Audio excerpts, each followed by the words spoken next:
모르면 놓치는 통신지원금 최대 80만 원까지 인터넷 끝판왕에서 받을 수가 있는데요. 지금 내가 받을 수 있는 통신지원금 확인만 해도 스타벅스 커피 쿠폰을 드리니까요. 고정 댓글에서 확인해보세요. 손흥민 선수가 지난 알크마르전이 끝나고 실망스러움을 크게 표출했는데 인터뷰 내용을 보면 중요한 경기를 앞두고 우리가 이것을 경고의 신호로 받아들여야 된다 라는 인터뷰를 했어요. 좀 더 자세하게 읽어보면 우리가 오늘 경기에서 패배한 것은 우리가 해야 되는 수준과는 거리가 먼 경기였다. 그리고 나를 포함해서 우리 팀 자체가 이런 성적을 낸 것 자체가 매우 실망스러웠다. 다음 주가 그러니까 알크마르전과 2차전이 이번 시즌에 가장 큰 경기이기 때문에 이번 경기의 패배는 우리에게 아주 큰 경고의 신호였다 라고 인터뷰를 했습니다. 그리고 조금 더 추가로 우리는 전반전에 아무것도 만들어내지 못했고 제대로 된 성과를 내지 못한다는 것이 정말 실망스러웠다. 변명할 수 없는 결과고 충분히 좋지 않았기 때문에 다음 주에는 훨씬 더 나아져야 된다. 포스테코글루 감독도 마찬가지거든요. 포스테코글루 감독도 우리가 필요한 수준에는 전혀 미치지 못한 경기였었고 우리가 볼을 가지고 기세를 올리는데 어려움을 겪었고 볼이 없을 때는 필요한 만큼 공격적인 태도를 가지지 못했다. 매우 실망스러운 경기였다 라고 인터뷰를 했어요. 실제로 지난 알크마르전에서 토트넘이 아무리 부상자가 많아도 그리고 뭐 베리바리라던가 그레이처럼 좀 어린 선수들이 나왔다고 하지만 그럼에도 불구하고 알크마르와의 전력차는 큰 상태였거든요. 그리고 알크마르 같은 경우에도 메이넌스 같은 중요 선수가 부상을 당하기도 했었고 후반전에 나왔던 알크마르의 선수들이 대부분 어린 선수들이었어요. 스미트라던가 듀인 이런 선수들은 2006년생, 2004년생 어린 선수들이 또 알크마르가 경기에 나왔던 날이었거든요. 이제 그렇기 때문에 토트넘이 어린 선수가 나와서 성적을 못 냈다. 이렇다 하기에는 사실은 기록을 보면 처참할 정도로 좀 안 좋았거든요. 예를 들면 특히나 전반전에 손흥민 선수가 왼쪽 측면 공격수로 나왔던 그 전반전에 골 기대값이 1.48 대 0.1 엄청난 차이가 났고요. 결정적인 찬스, 빅찬스도 알크마르가 4번을 만들 동안 토트넘은 한 번도 만들어내지 못했습니다. 하지만 볼 점유율은 65%. 오히려 토트넘이 경기의 주도권을 가진 상태에서 찬스를 못 만들어냈던 경기였어요. 그만큼 토트넘이 이번 경기에 경기력 자체가 좋지 않았다 라는 것을 보여주는 지표인데 토트넘의 문제점은 결국에는 손흥민 선수가 이야기했던 것처럼 알크마르가 단단한 수비를 만들고 수비 블럭을 이렇게 만들어 놓은 상태였거든요. 근데 이 수비 블럭 안에서 플레이 자체를 제대로 가져가지 못했다는 게 문제였죠. 예를 들면 손흥민 선수 같은 경우도 볼을 잡았을 때 중앙에 선수들이 밀집해 있으니까 이 안쪽으로 들어가는 것을 할 수가 없는 상태였어요. 그러니까 손흥민 선수도 그랬고 사실은 토트넘은 손흥민이 볼을 잡을 때 측면에 있는 우도기가 가운데로 들어가서 혹은 메디슨이 가운데로 들어가서 손흥민에게 수비가 끌려갈 때 공간으로 침투하는 요 전술을 많이 쓰죠. 근데 요런 플레이를 누구나 예측을 하다 보니까 중앙 지역에 촘촘하게 서 있으면서 이 안쪽에서 공간을 절대 내주지 않는 방식으로 알크마르가 수비 블럭을 잘 짜왔거든요. 그러다 보니까 오른쪽에서는 존슨이 벌려주고 스펜스가 가운데로 들어가는 혹은 베리발이 올라가 있는 이러한 전형, 왼쪽에서는 손흥민이 벌려주고 메디슨과 우도기가 가운데로 들어가는 이러한 전형에서 중앙에 밀집해 있으면 사실 토트넘이 할 수 있는 게 마땅히 없습니다. 안쪽으로 패스를 줄 수도 없고 크로스를 올린다고 해도 마티스텔이 박스 안에서 중앙 수비수들과 싸워서 이길 수 있을 만한 제공권을 가진 선수가 아니다 보니까 크로스를 올려주는 것도 아니고 이 안쪽을 활용하는 것도 아닌 어정쩡한 공격이 됐던 거죠. 그래서 경기를 보면 손흥민 선수도 측면에서 볼을 잡았을 때 알크마르의 수비가 워낙에 촘촘하게 잘 정돈이 되어 있고 특히나 측면에서 풀어가는 것을 누구나 알고 있으니까 이쪽 공간에 모든 선수가 쏠리게 되면 이 공간 안에서 패스를 주고받을 수 있는 패스 네트워크가 아예 만들어지지도 못했습니다. 그러다 보니까 이 장면도 손흥민이 측면에 있고 가운데에서 우도기가 뛰어들어가는 이런 구도를 만드는데 이게 이루어지질 않으니까 손흥민 선수가 볼을 잡고 있다가 줄 수 있는 공간이 없어서 다시 뒤로 볼을 돌리는 백패스만 가져가는 장면이 나왔었죠. 그래서 이 다음 장면을 보면 손흥민 선수가 결국에는 백패스를 하는 장면이었고,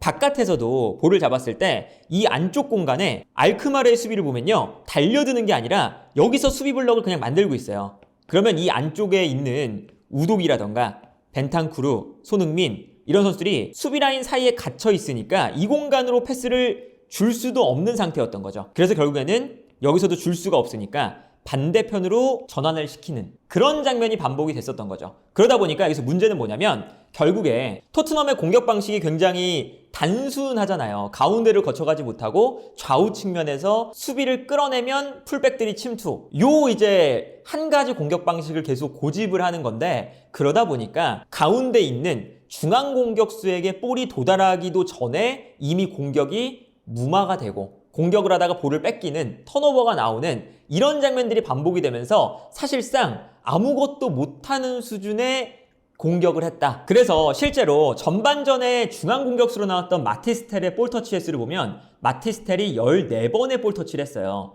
그런데 이 볼터치가 이제 경기 전체에서 이 라도라는 선수가 전반전 10분 만에 교체가 됐잖아요. 부상으로. 이 선수를 제외하면 마티스텔이 경기 전체에서 전반전에 가장 적은 볼터치를 가져간 선수였어요.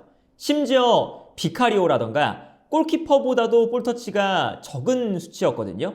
그런데 후반전에는 마티스텔이 너무 막히니까 손흥민을 가운데 두고 왼쪽에 오도베르를 출전시켰죠. 그런데 후반전에 손흥민도 가운데로 가니까 그쪽으로 볼이 안 오면서 사실 마티스텔처럼 볼터치를 거의 못했어요. 실제로 손흥민 선수의 볼터치를 보면 이게 손흥민 선수의 볼터치 맵인데 측면에서 볼터치를 많이 했었죠. 그러니까 가운데 지역으로 아까 말씀드렸던 것처럼 가지 못하는 모습들을 보여줬었고, 손흥민 선수도 측면에서 가운데로 들어가는 움직임을 가져갈 수가 없었던 경기였어요. 반면에 손흥민 선수의 볼터치는 생각보다 굉장히 많습니다. 40번의 볼터치를 했고요. 이 볼터치가 왜 많냐? 기본적으로 토트넘이 공격을 할 때 계속 측면으로 패스를 보내니까 손흥민 선수가 측면에서 받는 볼 자체가 일단은 많은 거예요. 근데 안쪽으로는 못 들어가고, 반대로 손흥민 선수가 가운데 지역에 배치가 됐을 때는 후반전에 손흥민 선수가 72분에 교체가 됐거든요. 그러니까 후반전에는 거의 한 28분 정도를 뛴 거죠. 그런데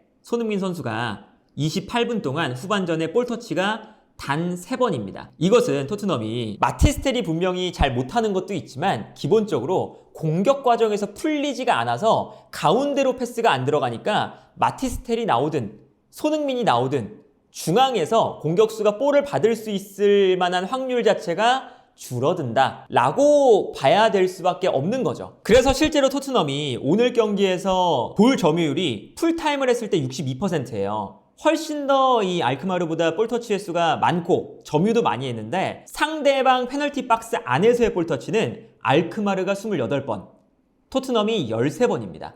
오히려 알크마르보다 페널티 박스 안에서의 볼터치는 적었다. 심지어 65%의 볼 점유율을 가져가면서도 이거는 기본적으로 9번 공격수가 제대로 활약할 수 없는 구조로 토트넘의 공격이 진행되고 있다 라고 봐야 되지 않을까 싶고요. 그러다 보니까 결국에는 이렇게 상대의 밀집 수비를 풀어낼 때 이 가운데 공간에서 볼을 받을 수 있는 선수들, 좁은 공간에서 무언가 수비를 무너뜨릴 수 있는 패턴, 이런 패턴이 제대로 이루어지지 않고 있다.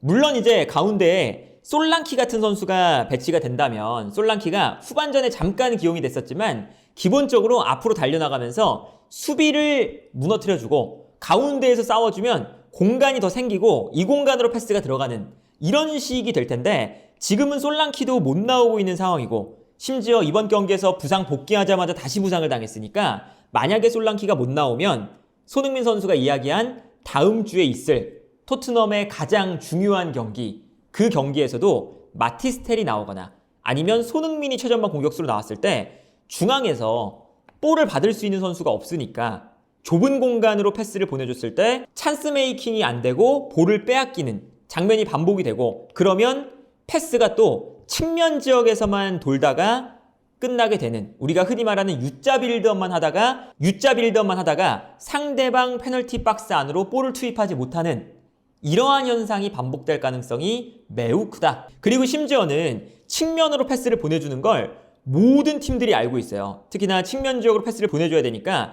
단소나 그레이가 이렇게 넓게 움직이면서 여기서 볼을 받은 다음에 손흥민이라던가 존슨에게 패스를 주거든요. 근데 이게 만약에 주다가 여기서 끊기는 순간, 읽혀서 끊기는 순간 우독이랑 스펜스처럼 풀백들이 너무 많이 올라가 있기 때문에 여기서 끊기면 오히려 이 풀백 공간으로 포쿠라던가 카시우스, 이런 이제 알크마르의 측면 공격수들, 혹은 최전방에 있는 패럿, 이런 선수들이 뛰어들어가면서 측면 공간이 오히려 무너지는 장면도 이번 경기에 많이 나왔어요. 예를 들면 이런 장면이죠. 이 장면을 보면 단소가 중앙에서 볼을 가지고 있고 측면에는 이번엔 손흥민과 메디슨이 자리를 바꿔서 메디슨이 측면으로 나가 있습니다. 근데 여기서 토트넘의 패스 방향이 가운데로 들어오는 게 아니라 측면으로 나가는 것이 누가 봐도 늘 하는 토트넘의 패턴이기 때문에 여기서 알크마르의 수비수가 이 패스의 길을 예측을 했죠. 그러다 보니까 패스가 들어갈 때 측면으로 달려나가면서 볼을 끊어내는 데 성공을 합니다. 그 다음에 여기서 이제 역습이 이루어지는 건데, 역습이 이루어지는 순간 우도기와 스펜스의 위치를 보면 두 선수가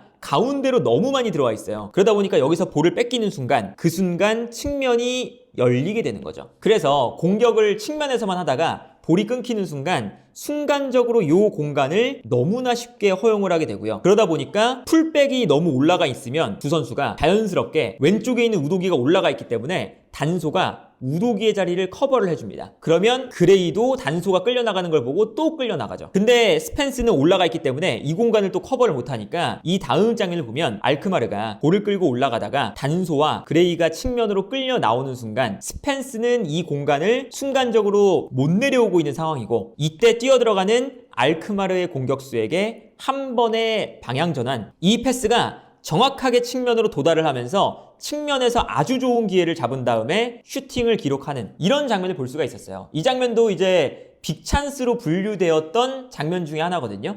지난 경기에서 사실 알크마르의 공격수들이 결정력이 안 좋았기에 망정이지 저런 장면들이 굉장히 많이 나왔어요. 이제 이런 걸 보면 토트넘이 공격 숫자는 분명히 좌우 측면, 중앙 공격수, 그리고 뭐 미드필더 라인에 있는 베리발, 혹은 뭐 메디슨, 좌우 풀백의 우도기와 스펜스 엄청나게 많이 6명, 7명을 투입을 하는데 투입한 만큼의 결과값이 도출이 안 되고, 그리고 공격을 했을 때 너무 많은 선수가 앞으로 달려나가니까 볼이 끊기는 순간 역습에는 취약한 최악의 구조를 만들고 있고, 아마 다음 주에도 알크마르가 이렇게 선수비 후역습 전략을 들고 나올 텐데 과연 토트넘이 홈에서는 조금 더 경기력이 나은 모습을 보여줄 수 있을지. 그래서 손흥민 선수가 이번 경기가 끝나고 우리가 아무것도 만들어내지 못했다, 아주 이번 경기에 너무 부주의했고 제대로 된 성과를 내지 못했다 라고 한 이야기가 괜히 이렇게 이야기가 된 게 아니라 정말 말 그대로 경기의 기록이나 경기 내용적인 측면을 보면